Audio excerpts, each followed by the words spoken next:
So look, over under games on that we see Taylor Heinicke in set at 4.5. This is from Tay and Tide. What are you taking? And this is stemming from a clip, because Dre, I saw you post on this clip too. You had mentioned it was something that he threw to AGG. Matter of fact, a touchdown. Taylor Heinicke rolled out to his left, I believe, and threw a little pretty down on the sideline.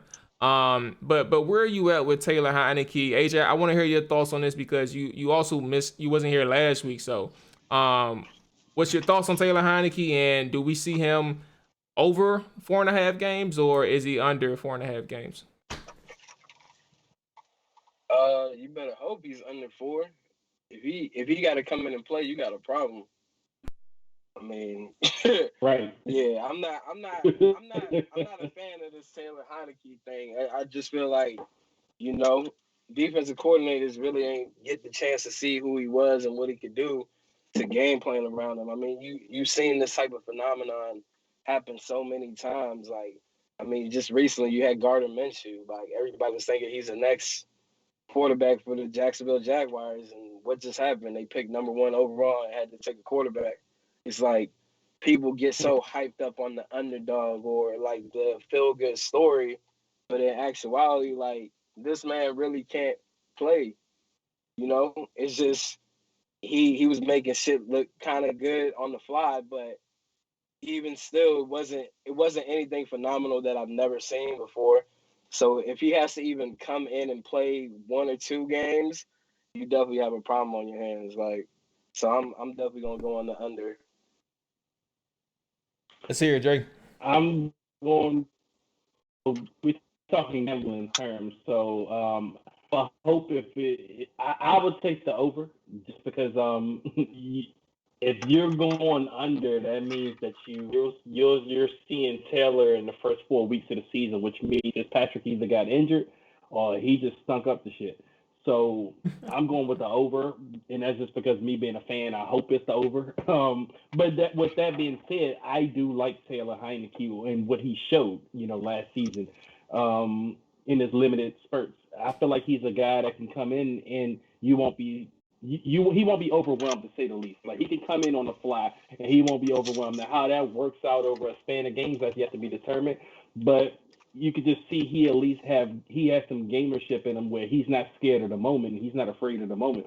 But it's a reason why the coaching staff is giving Ryan Fitzpatrick all the first team reps, and they're preparing him as the starter because, they feel like Ryan Fitzpatrick is a guy they could trust going into the season because he's been around so long at least, and you know what you're getting and what you won't get out of him. Whereas Taylor still has that question mark, even though I like him, but he still has that question mark. And like I said, you just don't know what he can give you over a span of games. So I'm taking the over because, as a fan, like I said, if he's going anywhere in the first 4 weeks, then you have a problem at the quarterback position right now.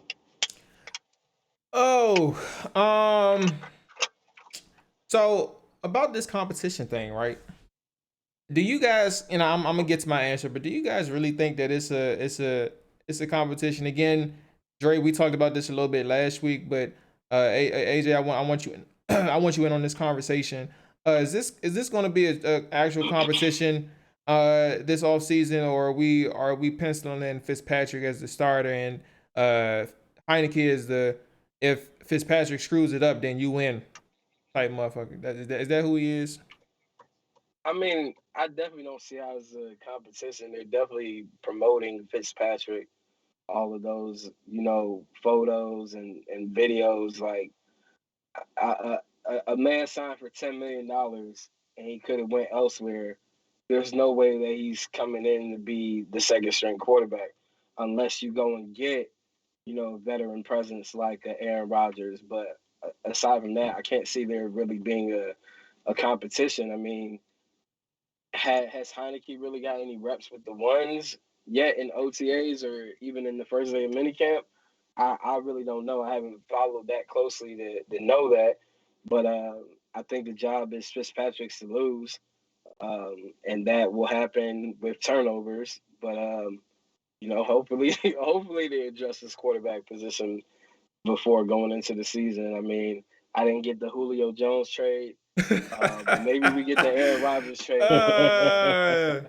I had that on my list of things to bring up, and I was like, hold on, man, we ain't need to bring it up. Okay, fingers crossed for Aaron Rodgers. I'm still here with you. So first off, hey Schlezo, talk to me, bro. What you think about Heinicke? I know you on the outside looking in since you an Eagles fan, but talk to me with that one.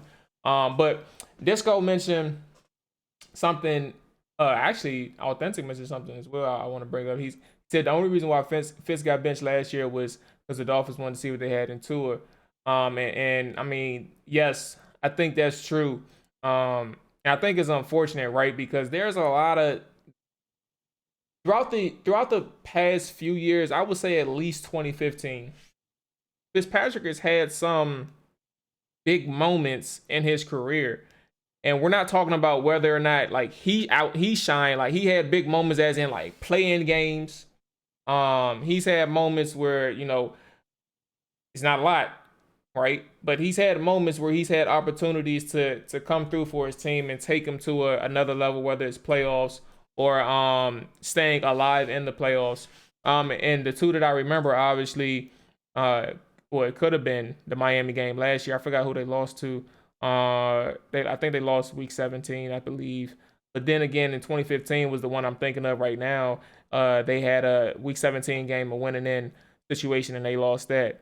And that one was rough. That one was rough for Fitzpatrick. But with that being said, he's had unfortunate moments where he was dealing with quarterback battles.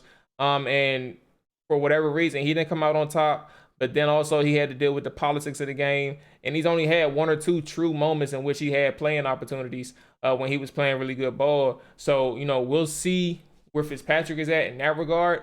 But Dre, this is to you, and I want to hear your thoughts on this. Disco mentioned this fan base is so desperate for the underdogs, rags to riches story. They want anybody to be the next out of nowhere quarterback. Heinicke has some skills, but he's not crowning him. Where's your head with that statement? Because it's a fair one. Well, to be fair, and to Disco's point, I mean that's really all we've gotten at QB. I mean we've got the John Baxter, Rex Gross. This is what they feed us. I mean it's a few times where they'll give us the first round guy. Those guys have been shit for us. You got Haskins. RG3 turned out to be a dud. Jason Campbell was never what you wanted him to be. Patrick Ramsey was never anything. And then on the other side, you get guys like Donovan McNabb who comes in. We went through them all, but for the most part, we've been fed the rags. That's what we get fed by this franchise. Like we haven't went out and got the bona fide guy. I mean, RG3 was the closest to that, in my opinion, when he had his first season, but what happened to him, we all saw that. Kirk Cousins, I mean, he was decent. I mean, he was almost that rags to riches thing. We drafted him in the fourth round, and he had a pretty decent little run, but he wanted more than I think he was, deserved. So that's what we've been fed. So say it, Dre. He's some shit. Just say it, because I know you want to say it. You know what I'm saying? Get it off your chest, my brother. It's okay. This is the platform to do it. I'm here for you. I support you. I have nothing against it. I'm a fan. So, I mean, whether it's Heinicke, Fitzpatrick, whoever it is, I'm rooting for them to succeed. And, we have no choice. I mean, but as far as whether it's a real competition, and I don't think it's a real competition, I do think that it's Fitzpatrick's job to lose. I think that Heinicke is being groomed as a backup QB. From what I've heard, him and Kyle Allen, they've been switching out number 2 reps. No one is switching out with Fitzpatrick right now for the number 1 rep, so I don't think it's a real competition. But like I said, I'm rooting for either one of them. I mean, you know what I'm saying? and Jared, you mentioned, you think we see Kyle Allen before we see Heinicke if it comes down to it. Oh, you're talking about long-term starter. Okay. It's crazy, right? If you think about it, Jared, like you got Heinicke and Kyle Allen, 2 motherfuckers who can't stay healthy. Like that shit is crazy because we're talking. And then you got Fitzpatrick, the one that everybody is so either up for or against in whichever way. And there's people out here who are extremely against Fitzpatrick and not even willing to give him a chance. Like that, he's the one guy who actually stays healthy. He just can't fucking stay on the field for whatever that reason is. He can't stay on the field. And And it's kind of crazy, like the parallels in that sense, man. I don't know. To be honest with you, I think if Fitzpatrick is starting this entire season, it ain't gonna be Heinicke and it ain't gonna be Kyle Allen who's gonna be the future at all. It's definitely gonna be somebody that they find in free agency, be it trade or through the draft. It ain't gonna be neither one of those two, man. And that's kind of where I'm at with it.